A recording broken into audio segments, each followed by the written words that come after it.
کل ہی تو ایک مجلس میں نوجوانوں کی بے راہ روی پر بات ہو رہی تھی اور مجھ سمیت وہاں موجود تمام لوگ اظہار افسوس کرتے رہے تھے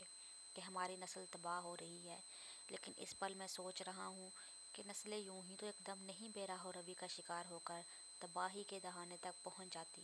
یہ فصل جو اب تیار کھڑی ہے، اس کا بیج کہیں ہم پہلوں نے بھی بویا ہے اور تب ہی ہم سے کوتاہی ہوئی ہے۔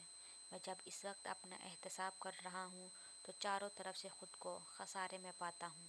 زندگی بھر کے اعمال گرد و غبار کی طرح اڑتے محسوس ہو رہے ہیں۔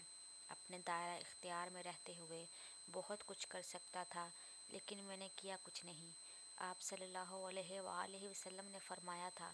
تم میں سے ہر ایک شخص نگران ہے اور ہر ایک شخص سے اس کی رعایا کے بارے میں سوال کیا جائے گا۔ شریعت کے نظام کو نافذ کرنے کا سوال شاید مجھ سے نہ ہو کہ وہ میرے دائرہ اختیار میں نہیں تھا، لیکن شریعت کے محافظ اور آج کے رسول صلی اللہ علیہ وآلہ وسلم کے سانچے میں ننھے ذہنوں کو ڈھال دینا میرے اختیار میں تھا، اور میں نے یقیناً غفلت برتی اور سنگین غفلت برتی ہے، اور یہ میری اور میرے جیسوں کی غفلت کا نتیجہ ہی تو ہے کہ ہمارے بچے کسی آئیڈیل کو تلاش کر رہے ہیں، کبھی کسی اور کبھی کسی جیسا ہونے کی کوشش میں بھٹک رہے ہیں، تھک رہے ہیں۔ ہم نے اسلام کو صرف اسلامیات کے ٹیچر، اسلامیات کی ایک چھوٹی سی کتاب تک محدود کر دیا ہے، تب ہی تو ہماری کوئی حدود نہیں رہی ہیں اور ہم ہر حد کو پار کر گئے ہیں۔ ٹرانسجینڈر جیسے قانون ہمارے حد سے گزر جانے کی علامت ہی تو ہیں۔ ہم کیوں سر پکڑ کر رو رہے ہیں؟ ہم خود بھی ایسے ہی ہیں اور ہم نے ایک نسل بھی ایسی تیار کی ہے جس نے اسلام کو اپنی ترجیحات میں سب سے نچلے درجے پر رکھا ہے، تو پھر ہر لمحہ دہکتی جہنم کا سب سے نچلا درجہ ہی ہم جیسوں کا منتظر ہوا تو کیا تب ہم کوئی سوال اٹھانے کے، کوئی دلیل دینے کے قابل ہوں گے؟ میں اس وقت اپنے دل سے اطمینان کو رخصت ہوتے محسوس کر رہا ہوں۔ بے چینی رگوں پہ میں سرایت کرتی جا رہی ہے اور یہ اتنی تکلیف دہ کیفیت ہے کہ میں لفظوں میں بیان نہیں کر سکتا۔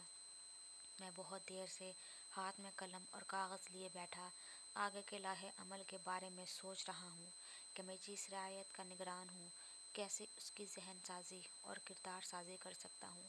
کیسے انہیں کلام اللہ سے منوس کر سکتا ہوں، ان کے اصل آئیڈیل سے روشناس کروا سکتا ہوں۔ میں سوچ سوچ کر لکھتا جا رہا ہوں اور ایک ترتیب سی بنتی جا رہی ہے۔ میں بار بار اس لائحہ عمل کو پڑھتا ہوں اور خود اپنے ماضی کی غفلت پر کوستا ہوں کہ وہ لمحے قیمتی تھے جو بند مٹھی سے کسی ریت کی مانند پھسل گئے، لیکن وہ لمحے روز محشر حسرتوں کے پہاڑ کی مانند مقابل آن کھڑے ہوں گے کہ یہ ہم تھے جنہیں گنوا دیا تھا تم نے۔ ہم سر جھکائے کھڑے ندامت میں غرق ہوں گے کہ غفلتوں کا پانی ہم نے خود ہی خود پر چڑھایا تھا، دنیا کی رنگینیوں میں خود کو تھکایا تھا۔ آج ہم بظاہر تابناک روشن دنیا کی خوشنما لذتوں میں مگن اپنے گرد محو رقص خساروں سے ناآشنا ہیں، اپنے گرد محو رقص خساروں سے ناآشنا ہیں۔